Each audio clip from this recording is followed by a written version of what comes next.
क्या राहुल गांधी की लगातार यात्राओं और मोदी सरकार पर हो रहे हमलों के बावजूद जनता का मूड बिल्कुल भी नहीं बदला? क्या मोदी की लोकप्रियता अब भी पहले जैसे ही मजबूत है? दरअसल मूड ऑफ द नेशन के नए सर्वे में चौंकाने वाला खुलासा हुआ है। नतीजे बता रहे हैं कि अगर आज लोकसभा चुनाव हो जाएं, तो एनडीए को 324 सीटें मिल सकती हैं, जबकि कांग्रेस की अगुवाई वाला इंडिया गठबंधन पिछड़कर सिर्फ 208 सीटों पर सिमट जाएगा। यानी बीजेपी और एनडीए की ताकत पहले से और मजबूत दिखाई दे रही है। लेकिन बड़ा सवाल यह है कि राहुल गांधी के हमलों, बेरोजगारी और महंगाई जैसे मुद्दों के बावजूद जनता फिर भी मोदी को क्यों चुन रही है? सर्वे में क्या वाकई ये सर्वे जनता की असली नब्ज बता रहा है, या फिर ये सिर्फ एक राजनीतिक नैरेटिव बनाने की कोशिश है? नमस्कार, मैं हूं अंकुर और आप देख रहे हैं सत्येंद्र का खास शो आशुतोष की पैनी नजर, जहां आशुतोष जी खबर की खबर लेकर असली खबर बताते हैं। अब वो इस खबर की खबर लेंगे, क्योंकि बीजेपी पहले 240 सीटें अकेले दम पे जीती थी, वो इस सर्वे में 260 सीटें जीत रही है। तो कुल मिलाकर इस सर्वे लोगों के लिए चौंकाने वाला तो अभी है। आशुतोष सर, आप इस पर क्या कहेंगे? नहीं, मैंने भी सर्वे पे कोई बहुत ज्यादा यकीन दिखाई नहीं पड़ता है, क्योंकि इस वक्त नरेंद्र मोदी और उनकी सरकार अपनी लोकप्रियता के बहुत गिरावट पर इस वक्त काम कर रही है। कई तरीके के इस वक्त हमले उनके ऊपर हो रहे हैं। लगातार अमेरिका जिस तरीके से उनके ऊपर दबाव डाल रहा है, लगातार विदेश नीति पर जिस तरीके से निराशा हाथ आ रही है, और हम्म। आरएसएस का दबाव जबरदस्त तरीके से काम कर रहा है। सबसे बड़ी बात है कि विपक्ष का दबाव इस वक्त बहुत ज्यादा है। वैसे में ये सर्वे जो दिखा रहा है, मैं ये तो नहीं कहूंगा कि सर्वे में गड़बड़ है, लेकिन मैं ये कहूंगा कि ये सर्वे सच्चाई के बिल्कुल करीब नहीं है। और कहीं ना कहीं इस सर्वे में मुझे कुछ ना कुछ ऐसी चीजें हैं जो जिनसे मैं इत्तेफाक नहीं रखता हूं। इसमें एक चीज जो अभी भी गौर करने वाली बात है, अगर मान लीजिए ये सर्वे सही भी है, तो अभी भारतीय जनता पार्टी अपने बल पर अभी भी बहुमत का आंकड़ा नहीं छू पा रही है। हालांकि मेरा हम्म। मानना यह कि अगर आज की तारीख में चुनाव होगा, तो भारतीय जनता पार्टी को काफी निराशा का सामना करना पड़ेगा, उनको काफी दिक्कतों का सामना करना पड़ेगा। और ऐसे बहुत सारे सवाल हैं जिसकी जवाब प्रधानमंत्री के पास नहीं है। प्रधानमंत्री की लोकप्रियता इस वक्त लगातार ढलान पे है, लगातार कमजोरी दिखाई पड़ रही है। चाहे वह राष्ट्रवाद का मसला हो जो ऑपरेशन सिंदूर के पास खड़ा हुआ है, चाहे वह आर्थिक राष्ट्रवाद का प्रश्न हो जो कि इस वक्त अमेरिका के टैरिफ लगने के बाद से साफ दिखाई पड़ रहा है, या फिर इंटरनली जो भारतीय जनता पार्टी इस वक्त अपना राष्ट्रीय अध्यक्ष भी चुन नहीं पा रही है, और लगातार आरएसएस का दबाव उनके ऊपर चल रहा है, और शिवराज सिंह चौहान और मोहन भागवत के बीच की मुलाकात भी सामने आ रही है। तो ऐसे बहुत सारे सवाल हैं जिन सवालों के जवाब अगर हम देखें और उसकी उसकी रोशनी में अगर हम इस सर्वे को देखने की कोशिश करें, तो साफ लगता है कि ये सर्वे कहीं ना कहीं सच्चाई से काफी दूर दिखाई पड़ रहा है। क्योंकि ये बिल्कुल संभव दिखाई नहीं पड़ता है कि आज की तारीख में भारतीय जनता पार्टी और एनडीए गठबंधन 300 से ज्यादा सीट लेकर आए।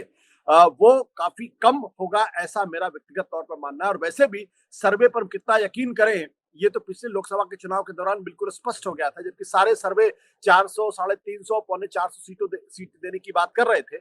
और अंत में कोई भी ऐसे सर्वे नहीं था, इक्का दुक्का को छोड़कर, जो ये कहने की स्थिति हो कि भारतीय जनता पार्टी जो है वो बहुमत का आंकड़ा नहीं छू पाएगी। और 272 तो छोड़ दीजिए, वो 240 पर आकर अटक गई थी। अगर उसमें उड़ीसा ने मदद नहीं की होती, तो भारतीय जनता पार्टी 210 या 220 पर आगे आगे अटकती। तो ऐसे में ये पूरा पूरा का पूरा जो सर्वे है, मुझे इस पर कोई बहुत ज्यादा यकीन नहीं है। आशुतोष सर, तो आपने कहा कि हाँ, ये सर्वे अभी भी बीजेपी बहुमत तो नहीं पा रही है, 260 ही सीटें मिल रही हैं उसको, पहले 240 मिली थी।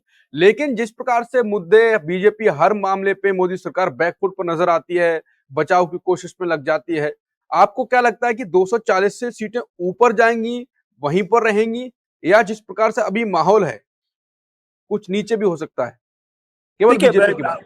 देखिए, किसी पत्रकार के लिए कोई एग्जैक्ट संख्या बता पाना तो बड़ा मुश्किल काम होता है, और वैसे हाँ, भी नहीं बताना चाहिए, क्योंकि भविष्यवाणी करना हमारा काम नहीं है। ऊपर लेकिन नीचे जो संख्या माहौल नहीं। मैं इस वक्त देख रहा हूं, उस हम्म। माहौल में मुझे नहीं लगता कि भारतीय जनता पार्टी को इतनी सीटें मिलने वाली है। जैसा मैंने पहले भी इस बात को स्पष्ट किया है, क्योंकि ये इस वक्त नरेंद्र मोदी की सरकार अनप्रेसिडेंटेड, एक एक एक कह सकते हैं अविश्वसनीय जो एक लोकप्रियता है, उसमें कमी मुझे दिखाई पड़ रही है। और खुद प्रधानमंत्री जी इस वक्त काफी रैटल्ड दिखाई पड़ रहे हैं। और जिस तरीके से बिहार के अंदर राहुल गांधी की यात्राओं को समर्थन मिलता हुआ दिखाई पड़ रहा है, लोग उनकी यात्राओं में उमड़ पड़ते हुए दिखाई पड़ रहे हैं। लगभग आपको याद होगा इसी तरीके की कुछ बातचीत जब भारत जोड़ो यात्रा उन्होंने शुरू की, तो उस वक्त भी हुई थी। तब भी लोगों ने कहा था कि भारत जोड़ो यात्रा का कोई असर नहीं पड़ने वाला है। तब भी मैं ये कह रहा था कि दरअसल ये सरकार 10 साल के एंटी इनकम्बेंसी से जूझ रही है और वैसे इस सरकार को बहुमत का आंकड़ा पाने के लिए बहुत मुश्किल का सामना करना पड़ेगा। और मुझे नहीं लगा था कि ऐसा होगा। तब भी बहुत सारे जो पॉलिटिकल एनालिस्ट थे या फिर बहुत सारे सर्वे करने वाले थे वो मेरी बातों पर यकीन नहीं कर रहे थे। कुछ ने तो मेरा मजाक उड़ाने की भी कोशिश की थी, लेकिन अंत में दिखाई क्या पड़ा कि भारतीय जनता पार्टी स्ट्रगल करती हुई दिखाई पड़ी, 240 पर आके सिमट गई, जो प्रधानमंत्री नरेंद्र मोदी ने कभी सोचा भी नहीं था। आपको अच्छी तरीके से याद होगा कि हम लोग सत्य हिंदी पर जब थे तो उस वक्त हमारे जो शीतल जी थे और कुछ एक दो लोग जो लगातार कह रहे थे उत्तर प्रदेश के अंदर भारतीय जनता पार्टी की स्थिति काफी कमजोर होगी और अंत में 33 सीटों पर सिमट गई, जबकि भारतीय जनता पार्टी वहां 70 से ज्यादा सीटें पाने का दावा कर रही थी। तो इस वक्त का जो माहौल मुझे दिखाई पड़ रहा है वो बहुत साफ दिखाई पड़ रहा है। सरकार की लोकप्रियता में गिरावट है, प्रधानमंत्री की जो अपनी पर्सनालिटी है उसमें काफी थकान दिखाई पड़ती है और कोई भी चीज उनके हिसाब से काम करती हुई नजर नहीं आ रही। अभी आज की जो अमेरिका के राष्ट्रपति के सलाहकार है पीटर नराउ, उन्होंने जिस तरीके की टिप्पणियां की हैं और जिस तरीके से भारत के ऊपर हमला किया है वो साफ दर्शाता है कि कहीं ना कहीं हमारी विदेश नीति पूरी तरीके से छत विच्छत है। हमारी जो रक्षा नीति है उसमें भी काफी जो जो ठोसपन पहले हुआ करता था उसमें भी काफी गिरावट हमको देखने को मिल रही है। और जिस तरीके से सीज फायर की घोषणा की गई थी उसकी वजह से जो बीजेपी के अपने बहुत सारे समर्थक थे वो काफी उनके अंदर निराशा दिखाई पड़ रही थी। तो ऐसे में किस आधार पे कौन से मुद्दे पर वो गेन करते हुए दिखाई पड़ रहे हैं ये बात मुझे समझ में नहीं आ रही। आर्थिक स्थिति आज भी पहले की तरीके से खराब है, बेरोजगारी का आज भी कोई समाधान दिखाई नहीं पड़ रहा है और अर्थव्यवस्था को लेकर अब इंडस्ट्रियलिस्ट के अंदर एक सोच पैदा हो गई है कि सरकार उनके इंटरेस्ट को प्रोटेक्ट नहीं कर पा रही है, क्योंकि लोगों को और जो इंडस्ट्रियलिस्ट थे उनको ये उम्मीद थी कि जिस तरीके से अमेरिका से बातें चल रही अंत में कहीं ना कहीं भारत की जो सरकार है वो उनके इंटरेस्ट को प्रोटेक्ट करने में कामयाब होगी। लेकिन दिखाई ये पड़ा कि वो उनके इंटरेस्ट को प्रोटेक्ट करने में पूरी तरीके से नाकाम रही है और अब बहुत सारे इंडस्ट्रियलिस्ट का जो मोहभंग है वो भी प्रधानमंत्री मोदी से होता हुआ दिखाई पड़ रहा। उनके जो दो सबसे बड़े समर्थक है अडानी और अंबानी, उनके ऊपर भी कहीं ना कहीं एक विश्वास का संकट दिखाई पड़ रहा है। और अगर आप पीटर नवारो का जो ट्वीट है उसको अगर आप ध्यान से देखें तो उन्होंने भारत की में अंबानी का नाम नहीं लिया है, लेकिन एक तरीके से उनके ऊपर ही हमला किया है और ये कहा है कि जब भारत को जो जो जो ऑयल की सप्लाई थी उसमें का एक बहुत बड़ा हिस्सा वो प्रॉफिट कमाने में लगा है और वो जो प्रॉफिट कमाया गया है वो भारत के कुछ बड़े उद्योगपति वो प्रॉफिट या जो एनर्जी के टाइटन्स हैं वो प्रॉफिट कमा रहे हैं। तो ये सारी बातें अपने आप में एक ऐसा परिदृश्य क्रिएट करती हैं जहां अमेरिका के अंदर अडानी के खिलाफ अदालत के मुकदमे चल रहे हैं, वहां उनके लिए जाना बहुत मुश्किल है। अंबानी का बिना नाम लिए एक तरीके से उनके ऊपर हमले अमेरिका का एडमिनिस्ट्रेशन खुद कर रहा है। भागवत खुद यहाँ पर प्रधानमंत्री की पसंद का राष्ट्रपति का अध्यक्ष चुन नहीं पा रहे हैं। बड़ी मुश्किलों में आपने देखा कि धनखड़ का जिस तरीके से इस्तीफा हुआ उसको लेकर लगातार रहस्य बना हुआ है। बेरोजगारी के सवाल पे लोग वैसे भी है और राहुल गांधी को लगातार समर्थन मिलता जा रहा। समूचा विपक्ष आज की तारीख में एकजुट होता हुआ दिखाई पड़ रहा। तो कहां से उनको वोट बढ़ेंगे, कहां से उनकी सीटें बढ़ेंगी, ये मुझे समझ में नहीं आ रहा है। हो सकता है कुछ लोग ये अंदाजा लगा रहे हो कि दरअसल देखिए लोकसभा चुनाव के बाद तो हरियाणा में जिस तरीके से भारतीय जनता पार्टी की जीत हुई या फिर महाराष्ट्र में उनकी जीत हुई है तो उसकी वजह से उनकी लोकप्रियता बढ़ गई है। मैं ऐसे लोगों को बताना चाहता हूं कि जब दिसंबर 2023 में लोग विधानसभा के चुनाव हुए थे तब उस वक्त कांग्रेस पार्टी बुरी तरीके से नॉर्थ इंडिया में हारी थी, लेकिन विपक्ष पूरी तरीके से नाकाम रहा था। उसके बाद आप देखिए कि अयोध्या के अंदर मंदिर का निर्माण शुरू हो जाता है और उसका उद्घाटन होता है और लोगों को लगा कि इस बार तो भारतीय जनता पार्टी 350-400 सीट लेकर आएगी, लेकिन उसी उत्तर प्रदेश के अंदर भारतीय जनता पार्टी की स्थिति खराब हो गई। तो महाराष्ट्र में क्या नतीजे आए हैं, हरियाणा में क्या नतीजे आए, इसके आधार पर आप ये नहीं कह सकते लोकसभा में क्या नतीजे आएंगे। तो मैं इस सर्वे की राय से पूरी तरीके से नाइत्तेफाक रखता हूँ। विपक्ष को जो कमजोर दिखाया गया है और ज्यादा पिछले 2024 के मुकाबले, वो इन्हीं इलेक्शन के हवाले से हरियाणा, महाराष्ट्र, दिल्ली, ये आकलन हो सकता है। मैं ये नहीं करूंगा कि भाई उनका जो सैंपल साइज है 50,000 से ज्यादा का सैंपल साइज है, तो उनको ये कहने का हक है कि आज की तारीख में अगर चुनाव हो जाएंगे तो विपक्ष 208 सीटें मिलेंगी समूचे विपक्ष को, और उनको ये कहने का हक है कि वो कह सकते हैं कि बीजेपी को 262 सीटें मिलेंगी।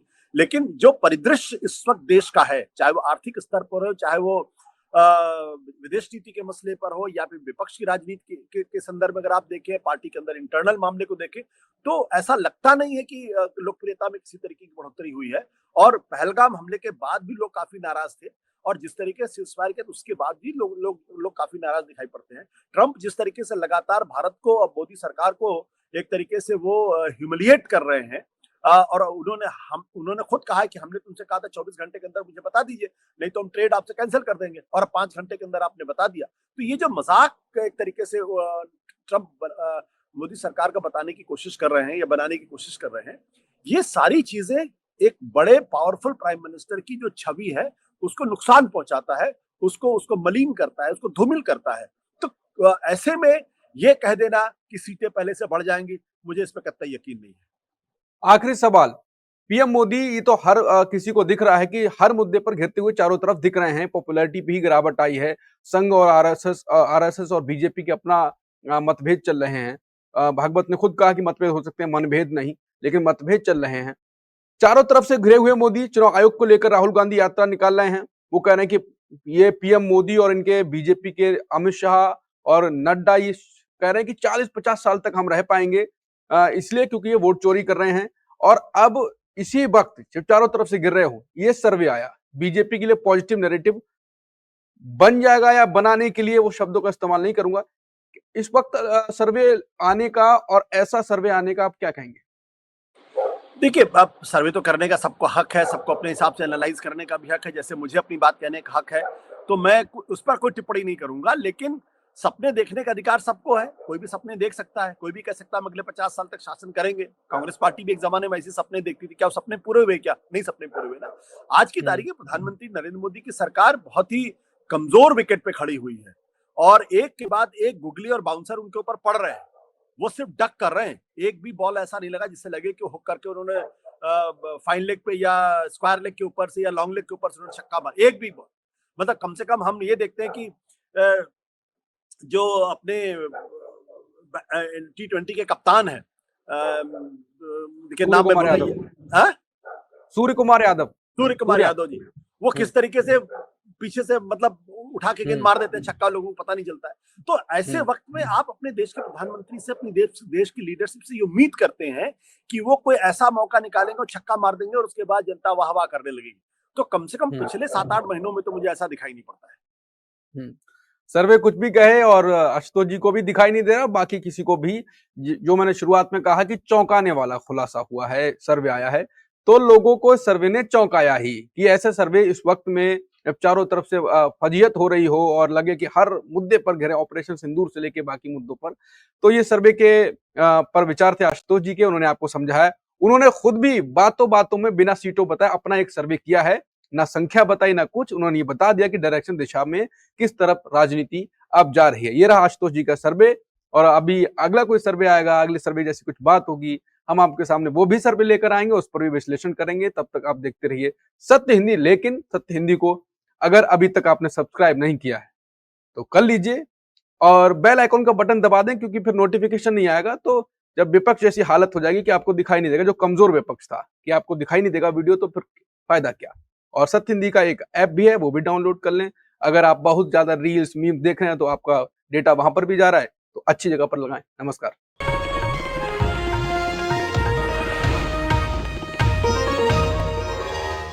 Copyright disclaimer under Section 107 of the Copyright Act 1976. Allowance is made for fair use for purposes such as criticism, comment, news reporting, scholarship, and research. Fair use is a use permitted by copyright statute that might otherwise be infringing.